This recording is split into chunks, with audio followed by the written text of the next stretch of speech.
नमस्कार, मैं हूं अनीश और आज हम बात करेंगे माँ वैष्णो देवी की। ये तो हम सभी जानते हैं कि माँ वैष्णो देवी हम सब भक्तों की रक्षक है। लेकिन क्या आप ये जानते हैं कि माँ वैष्णो देवी त्रेता युग में भी अवतरित हुई थी। उनका जीवन सीधे सीधे भगवान श्री राम जी से जुड़ा हुआ है। तो आज की कहानी बताएगी कि कैसे त्रिकुटा कन्या बनी वैष्णो देवी। एक मान्यता के अनुसार एक बार दैत्यराज ने अपनी तपस्या से ब्रह्मा जी को प्रसन्न कर वरदान मांगा कि तीनों लोक में गर्भ से उत्पन्न कोई भी प्राणी उसे मार ना पाए, और ब्रह्मा जी ने भी वरदान दे दिया। ब्रह्मा जी से वरदान पाने के बाद वो दैत्यराज सभी ऋषि मुनियों, देवताओं और मनुष्यों को परेशान करने लगा। सभी देवतागण मिलकर ब्रह्मा जी के पास गए और फिर शिव जी के पास। शिव जी ने उन्हें कहा कि आप विष्णु जी के पास जाइए, वही आपके समस्या का हल करेंगे। भगवान विष्णु ने माता लक्ष्मी, पार्वती और सरस्वती को अपनी शक्ति से एक स्त्री का निर्माण करने को कहा। तीनों देवियों ने मिलकर एक नई शक्ति का निर्माण किया, जिसका नाम वैष्णवी रखा गया। वैष्णवी ने ही उस दैत्य का संहार किया।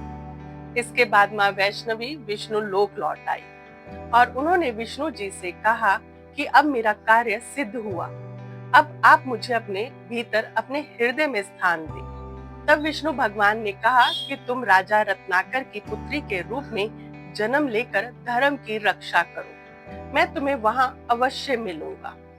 इसके बाद वैष्णवी ने राजा रत्नाकर के घर पुत्री का जन्म लिया। माँ वैष्णवी बचपन से ही श्री राम जी का गुणगान करने लगी। जब वो थोड़ी सयानी हुई तो वो त्रिकूट पर्वत पर जाकर भगवान राम की प्रतीक्षा करने लगी। जब माता सीता की खोज करते हुए भगवान श्री राम रामेश्वरम पहुंचे तो वहां वो वैष्णवी माता से मिले। वहां वैष्णवी माता ने श्री राम जी से कहा कि अब आप मुझे अपने साथ ले चलिए। तब श्री राम जी ने कहा कि मैं अभी सीता की खोज में जा रहा हूँ, मेरा विवाह हो चुका है और इस जन्म में मैं तुमसे विवाह नहीं कर सकता, इसीलिए अब तुम त्रिकूट पर्वत पर मेरा इंतजार करो। कलयुग के अंत में मैं कलिक अवतार लेकर तुमसे मिलूंगा और फिर तुमसे विवाह करूंगा। इसके बाद माता त्रिकुटा पर्वत पर जाकर रहने लगी। नवरात्रि की परंपरा भी यहीं से जुड़ी मानी जाती है, क्योंकि माँ ने नवरात्रि मनाने का संकल्प किया था।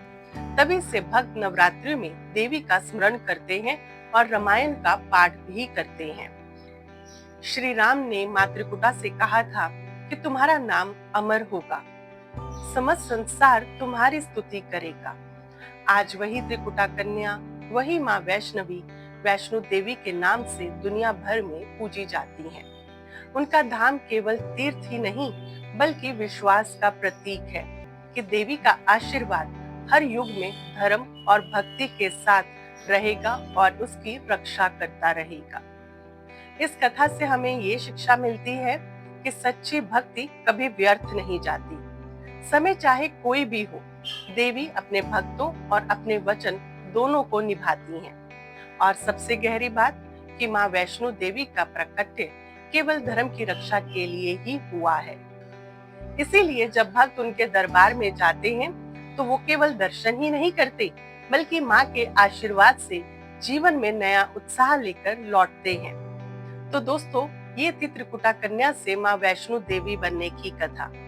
अगर आपको ये कथा पसंद आई है तो प्लीज इस वीडियो को लाइक करें और अपनों के बीच साझा करें और कमेंट बॉक्स में जय माता दी लिखना बिल्कुल भी ना भूलें। खुश रहिए, स्वस्थ रहिए। मन और दिमाग को शांत रखने के लिए रोजाना मेडिटेशन और योगा जरूर करें। जय माता दी।